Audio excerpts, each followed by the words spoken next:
Hey, welcome to Cinemike. For this episode, I'm going to review Stranger Things Season 2. Like many of you out there, I loved the first season. It was a clever homage to the greatest genre films of the 80s.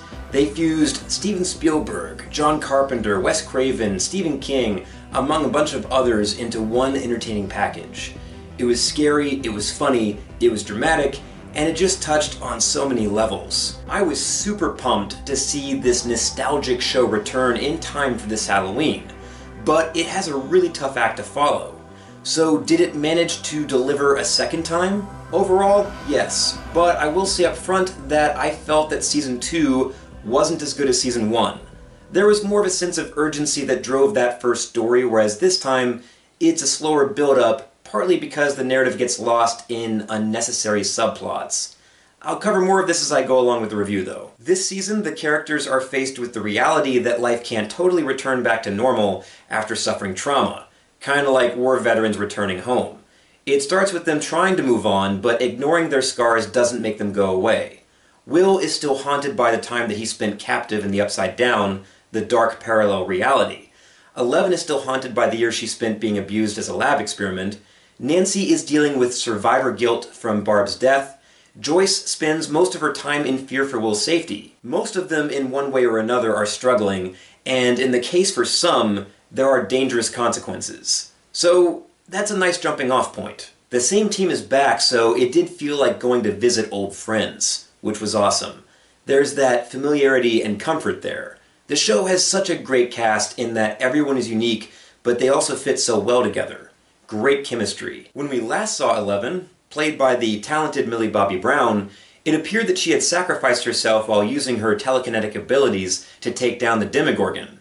There was a tease that she was still out there when Chief Hopper is seen leaving her favorite food, Eggo waffles, in the forest. Well, this jumps right off of that when it's revealed early on that she's paired up with Chief Hopper, who is protecting her by keeping her hidden in a cabin in the middle of the woods. It was definitely a good development for two characters who have lost their family. He lost his daughter and she never really even knew her mother. And their father-daughter relationship is the best part for both of the characters this season. It did feel like she was maybe in the cabin too long before progressing forward, but it turns out that this was the better part of her story, because it's when she chooses to run away and search for her family that her story takes a dive in quality. Unfortunately, one of the weakest subplots is the one that they provide for Eleven, who's arguably their best character. Now, I do think that having her investigating her origins and searching for her mother makes sense for her arc. Piecing together her past helps her figure out who she is after all. I think the problem is that it felt somewhat redundant because a lot of the information was already given in the first season. So she's just playing catch-up to what the audience already knows. It probably would have been more effective to withhold more of it for this season and have us uncover the backstory along with Eleven. The only relevant information is that there was another young girl that was being experimented on along with Eleven named Callie. This leads Eleven to take a trip to Chicago, and this is when the series reaches its lowest point. It was a bottle episode that cuts into the main story right when we were building towards the climax. Everything about it felt off, and it really felt like Eleven stepped onto a totally different show. Oh, and what was with Callie's really one-dimensional stereotype punk gang? The whole episode is about Eleven finding Callie and her being like her Yoda at first, helping to train her and strengthen her abilities, but then almost leading her down a darker path of murder, of avenging what was done to them. It was just way too uninvolved in the main story. It was also baffling that they started the season off with Callie since she's so disconnected from everything else. It set an expectation that her involvement would be crucial, but it really wasn't. I understand the intention behind it, to develop Eleven's character, but the execution was off. The season would have greatly benefited to have included Eleven in the main story sooner. Obviously you want to build up the anticipation and to earn it, but having her pop in at the very end was disappointing, which was the biggest bummer for me because I really like her character. She was the breakout star of Season 1 for me, after all. Millie Bobby Brown still delivers a very strong performance despite the weaker storyline. I mean, she's great at playing that vulnerability and strength at the same time. David Harbour as Chief Hopper, on the other hand, I thought played a much more satisfying role in the story, because he's actually involved in it. I love his devil-may-care attitude, and that he's still a total badass. We all just saw Finn Wolfhard in the new adaptation to Stephen King's It, and the original story to that was obviously a huge influence for Stranger Things. Wolfhard did get to show some comedic chops, which was fun to see since Mike is a much more reserved character. Mike is still feeling the loss of Eleven this season, which I do think takes a little too much time to pay off. Obviously you want to build up the anticipation for their reunion, but it got to a point where it was more frustrating than exciting. When one of your big draws is that relationship from the first season, and it's missing in over 95% of your story, then I think that's kind of a misstep. Obviously when they do interact though, then they're still an enjoyable pair. Because that relationship was so important in the last season, Mike feels much less central this time, whereas Will has a much bigger role. Noah Schnapp really steps up and delivers a good performance as Will. He was mostly absent last time, so it was cool for the actor to get more of a chance to shine.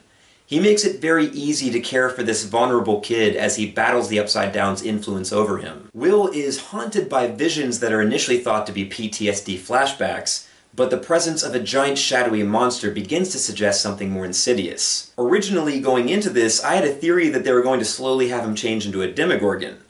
Even though they didn't go that dark, it was still pretty heartbreaking to watch this kid put through hell. Like in the first season, I still feel that Dustin, aka Toothless, is the heart of the show. He's such a fun character, and the performance is perfectly balanced in humor. He never feels like too much, and he's incredibly endearing. This time he discovers a cute and seemingly harmless creature that he decides to take in as a pet. They bond over both loving the nougat in Three Musketeers, and Dustin names the creature Dart. Obviously this turns out not to be the best idea. There's a bit of a callback to Gremlins going on here, and I honestly thought at first that Dart would produce more of himself when he was fed. That turned out not to be the case. I like the reference, but I never really felt like there was a good enough of a payoff for this later on. The creature grows into what Dustin calls a Dimmadog, but it turns out to just be one out of hundreds. So there really isn't a lot of consequences to Dustin protecting this thing, since it's one out of many. In the end, this subplot didn't feel significant enough to warrant the time that they took to set it up. I think that they did a better job with writing for Lucas this season. Last year he felt like the most underdeveloped member of the group, but this time he's more relevant. They give him this fun little sister that picks on him, there's some good bits there, and they even give him a romantic story. So good for him. Jonathan teams back up with Nancy, and I enjoyed the actors and their chemistry. There was some natural steps that was taken in their brewing romance, like there's a fun scene that's a callback to Indiana Jones and the Temple of Doom, where we are cutting back and forth between them debating to themselves if they should hook up. So I liked how they developed, and I also liked the paranoid conspiracy theorist character that helped them out. He was fun. The issue here is the same as it was with Eleven. They were both a bit misused by getting stuck in a subplot that was too detached from everything else. Last season, Nancy and Jonathan's story tied into the main plot because they were on a quest to kill the Demogorgon and to find their loved ones. Well, this season they decide that they want to get evidence to expose Hawkins' laboratory, the experiments, opening dimensional portals, and the responsibility for Barb's death. The problem here is that the facility is now operated by a new team who, as it turns out, seems to genuinely want to help. The people directly responsible are either dead or replaced. So all Nancy and Jonathan would accomplish is shutting down a group that was basically on their side. This takes up a lot of time, and they don't really join up with the main story until much later. This subplot just doesn't really affect the events that unfold, and the payoff is so glossed over in the end that you wonder why the writers even bothered. I used to think that Steve was just Nancy's jackass boyfriend, but he develops a lot over this series and is now surprisingly one of my favorites. He's won over the fans to the point that many of them want to see Nancy stay with him, despite the story pushing Jonathan to be her true love. Steve does feel slightly reverse engineered in that I don't totally feel like he was originally intended to become so likable. It feels like it was a choice made later on, but I still think he became a great character. We have some additions to the cast, like Max and her douchey, possibly psycho stepbrother Billy. I felt that Max was a good addition to the group. There are some really fun moments with Dustin and Lucas both crushing on her and competing for her attention. Mike is also clearly threatened by her because he feels that she's taking up Eleven's spot. Now, there was a risk of her feeling too much like a placeholder for Eleven, but I think that they did a good job making her unique. Though, I can't say the same for Billy, who was such a terrible character. Totally one-dimensional stereotype of an angry bully lashing out at the world. The resolution between Max and Billy also felt like a distraction from the climax to this season. It was kind of crammed in there and felt unnecessary. My favorite new character this season was Sean Astin as Joyce's new nerdy boyfriend Bob. He comes across useless initially, and I really enjoyed how he steps up when things get real. Sean Astin starred in The Goonies as a kid, which is clearly another huge influence, certainly in the kid's storyline, so it was really cool to get him involved. I appreciate that the show draws in actors from the 80s. Also Winona Ryder, obviously. It's easy to relate to a parent trying to protect their kid, so as far as that goes, she does a good job. It's when many of these characters are together that they really shine, but this season does split a bunch of them up. So there's a con there, but the pro is that they pair up characters that barely interacted in the first season, and some of these pairings are really enjoyable. Like we have Mike and Will. In the first season, we saw Mike's desperation to rescue Will from the Upside Down, but the characters were only on screen together briefly. Here, Mike is Will's moral support, and you really get a sense for that bond that was suggested in the first season. Then you also have Dustin and Steve taking up arms together. Steve, being the popular guy mentoring the nerdy and lovable Dustin, became some of the highlights in the story. Not at all the first duo that you'd imagine, but they were actually really fun together, and they formed a pretty cool bond. Like I said, the references to classic genre films from the 80s is a big part of Stranger Things' spine.